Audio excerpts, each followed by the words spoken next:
Hello students, welcome to CivicCentre IAS. Today we will discuss about one of the most important topic for your UPSC prelims point of view and at the same time mains.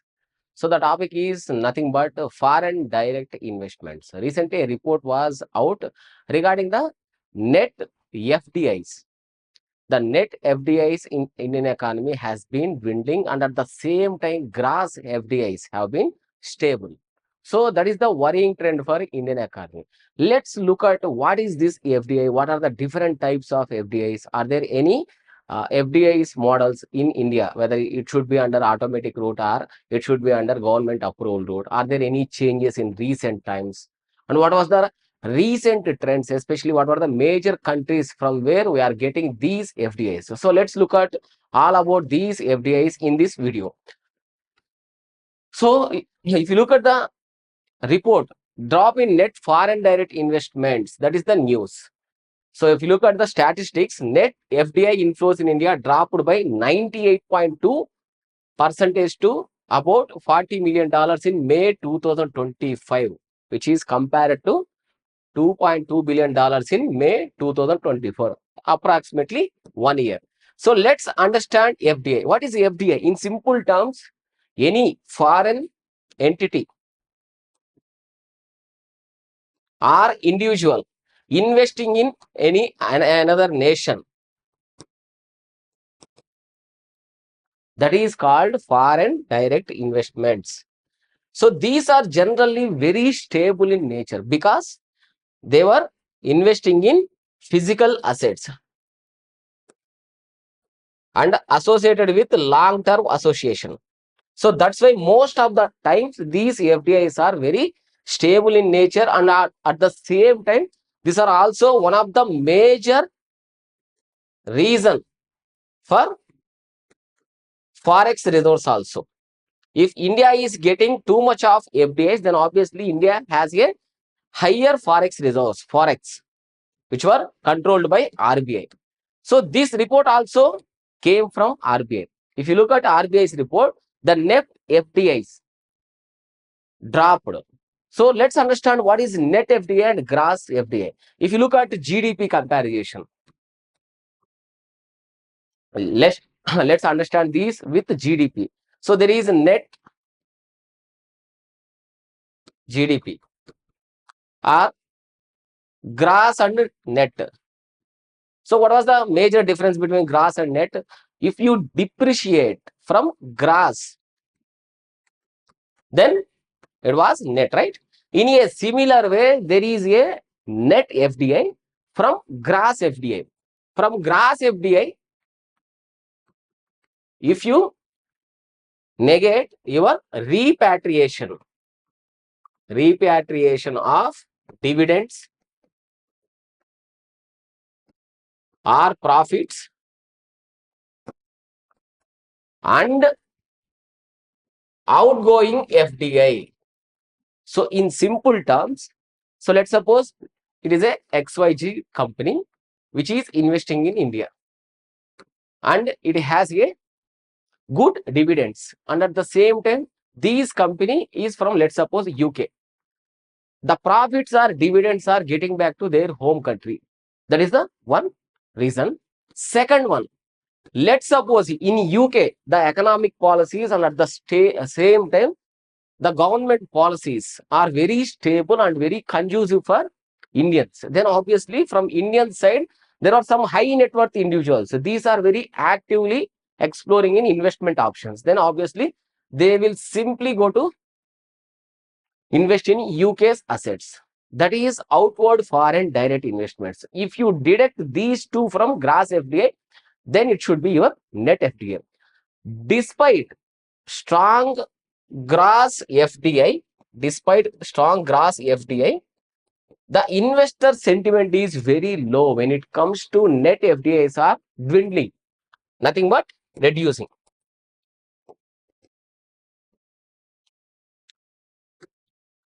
So what is net FDI? Gross minus repatriation of dividends or profits minus outward FDI. So that is your simple understanding of net FDI. So if you look at FDIs generally, these are very stable in nature, have a long-term association. They will invest more than 10% of company assets and have a decision-making powers. So because of these FDIs, there is a probability of economic growth and at the same time employment creation. So these were some of the advantage of FDIs. So what are the sources of major FDI in India? From where we are getting these FDIs? Major sources: Singapore, Mauritius, UAE and the US together are accounted for 75% of FDIs in May 2025. So these were already asked in your UPSC prelims. So the countries will be arranged whether a chronological order from Singapore, Mauritius, UAE and the US, and they will arrange the questions in a similar way. There were earlier questions were also asked. Top sectors, let's manufacturing sector is one of the major sector. Financial services and computer services dominated FDI absorption.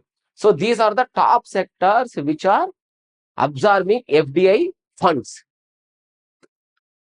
And implications of net FDI decline. What happened to the Indian economy if these net FDIs have been gradually declined? The short-term impact. The short-term impact is nothing but your forex reserves will be gradually depleted and it will have a consequences on balance of payments.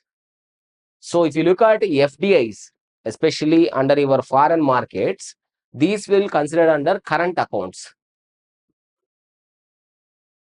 It was broadly classified into two types, right? Current account and capital accounts. So these were capital accounts, very long term in nature. Whenever anything which is very long term in nature, then simply you could remember it as a capital accounts. Second one, economic confidence. If net FDIs are growing more and more, obviously the investor confidence in India's economic growth is weakening. India's economic growth is weakening. So that is also one of the major economic confidence will be lost by governments. Sectoral effects. If you look at top destinations of sectors, manufacturing sector, service sectors, financial services and computer and aided peripherals. These are the some of the sectors broadly getting into these FDIs. Let's suppose if these FDIs are getting back into their home countries, then obviously these sectors will have a ripple effect. And it will have a impact on total economy. So that is also one of the sectoral effects. Market maturity. So if any country is getting their FDIs into India and at the same time they are getting their profits and they are getting back to their home countries, then what does that mean? Maturity. Mostly these countries are involving in profit making businesses. That's where the markets have been matured. So just like not in India case, rest of the countries, rest of the MNCs, MNEs are individuals with high net worth individual capacities. These are getting profits from emerging markets like India and they are getting back to their home countries. So that's where markets are matured. That is also one of the implications. Types of foreign direct investments. Horizontal FDI. So let's suppose if you take Toyota or McDonald's, they are established same franchises in India. Then these type of FDIs are considered as horizontal FDIs. Vertical and conglomerate. Let's suppose there are pharma company. These pharma companies are investing in banking assets, then it should be called as a conglomerates. Greenfield FDI. Greenfield is nothing but you should build from a scratch.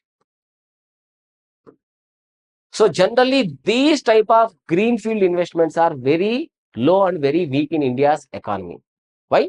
Most of the times, brownfield investments, nothing but mergers and acquisitions. If you look at clearly from 2020, after COVID-19 years, majority of the companies, especially in India, they have been under the attention of Government of India for mergers with the foreign entities. That's why even the foreign direct investment rules have been changed. Nothing but brownfield. Already existing company was there. We should simply take over their operations. That is called brownfield investments.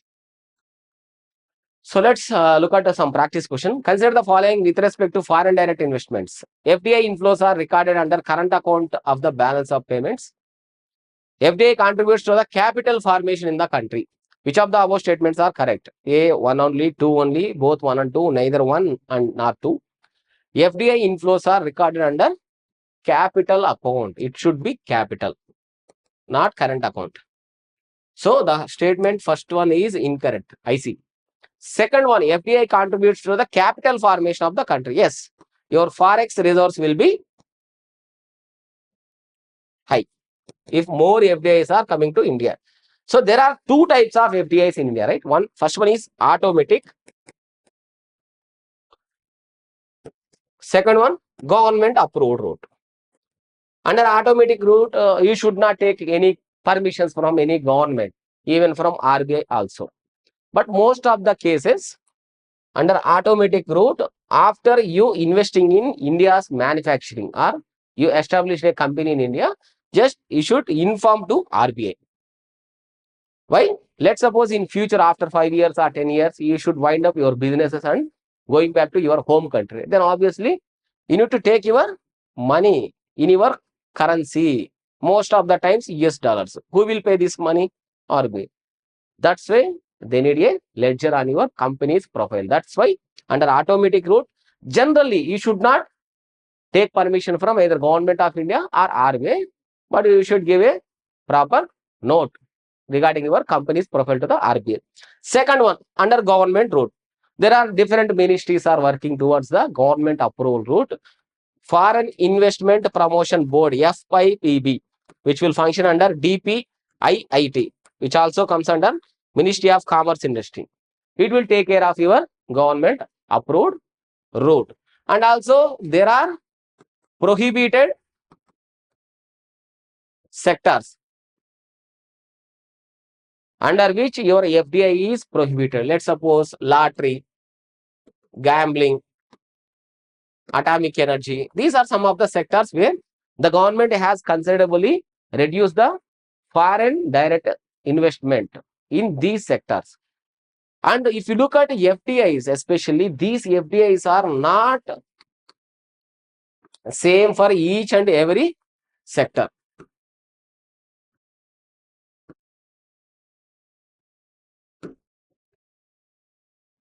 So that is the discussion for FDI. So here you need to simply understand about what is FDI, what is gross FDI and what is net FDI. What is the major difference between gross and net? Under gross, you can consider as a total. Under net, you can deduct from your repatriations from your working, and at the same time profits, and at the same time the outward foreign direct investments from destination countries. This will be first one. Second one, what are the implications? What are the major implications of these net FDIs low? And what are the types of FDIs?